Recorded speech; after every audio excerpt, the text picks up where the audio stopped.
We felt it in the air when stereo started and was going to be like on fire, and you felt it in the air when its time was over with deluxe. I was 19 when we started stereo, so by the time we hit Tin Can Folklore, I thought I was over the hill. I was like 24.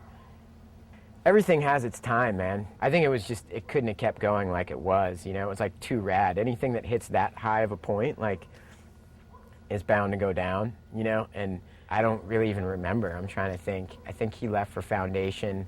There was this whole thing with Mickey punching Todd Swank at the ASR trade show.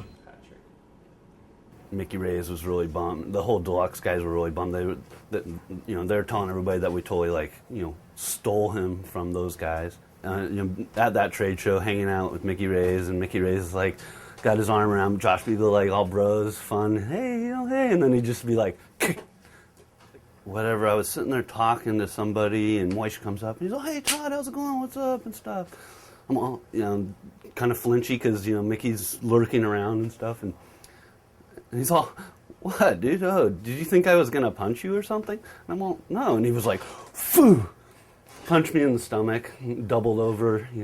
Mickey Reyes paid him $100 to come punch me in the stomach. And I was the guy that called those guys to forewarn them and go, "Look, you guys need to take care of your business because your guy's not happy," and stuff. And, and that's what we got. Come here, man! Fuck, man! Fuck! Let's put it this way. Getting on stereo was like an extension of my skateboarding ethic to begin with. I never thought that I need to go to this thing to do this specific thing because that's the thing to do, ever. And I still don't, and I never will. And being around people that do that kind of thing, if I'm interested in it, I'll do it. If I'm not, I won't. The Foundation dudes offered up. I said, well, those are guys that are actually out there skating, doing their thing. Get along with them, so all right, I'll do that. I think he was our longest ever team rider on Foundation. Well, I think 10 years he rode for us straight through, and super solid, and obviously amazing skateboarder with a great style, and people are just always hyped on him. And yeah, he was a powerful and smooth skateboarder for sure. Foundation was the rail team, and so it was, get the dudes who bust the big rails, and they were amazing skaters, still are, and just being around that was oh, cool, got me excited.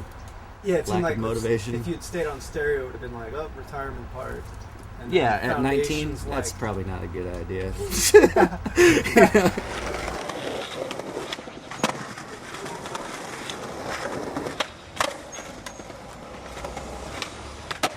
Yeah, I mean, you got to be around motivated people to be motivated, just for a little while,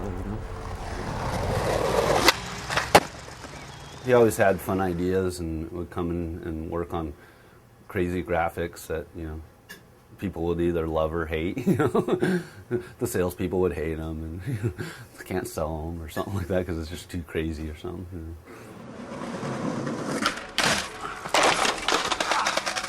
Talk about stick. Ow! That was my body.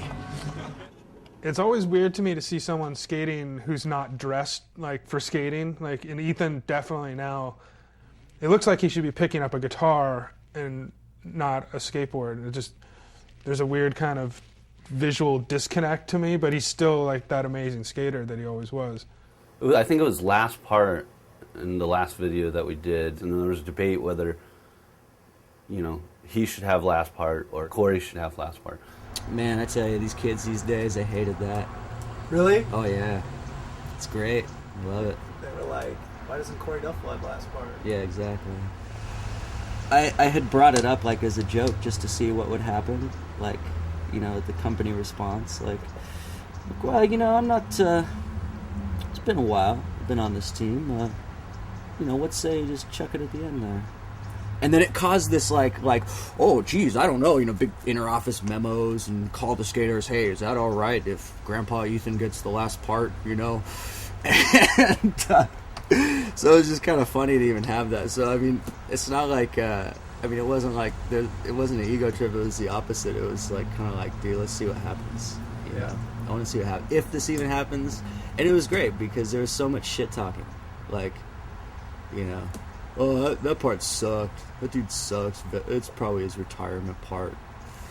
You know, which I love hearing shit like that.